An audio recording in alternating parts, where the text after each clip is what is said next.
mabuting balita ng Panginoon ayon kay Samuel. Papuri sa iyo, Panginoon. Noong panahon iyon, tumangila si Jesus at nanalangin.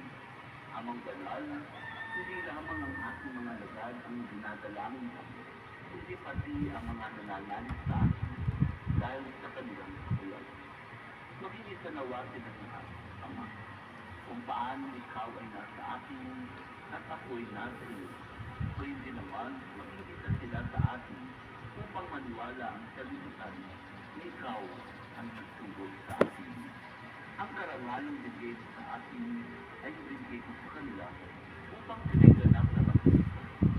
Gaya natin pinita, ako'y nasa kanila at ikaw ay nasa akin upang tuusan silang magkita.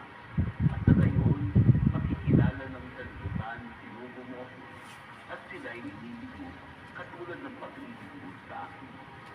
Ama, nais kong makasama sa aking kinaroroonan ang mga binigay mo sa akin upang mamasdan nila ang karangalang bigay mo sa akin sapagkat inibig mo na ako bago pa nilikha ang sanlibutan. Makatapos ako, hindi ka nakikilala ng sanlibutan, ngunit nakikilala ka at nalalaman ng mga binigay mo sa akin na ikaw ang nagtugod sa akin. Pinakikilala kita sa kanila at ipakikilala pa upang ang pag-ibig mo sa akin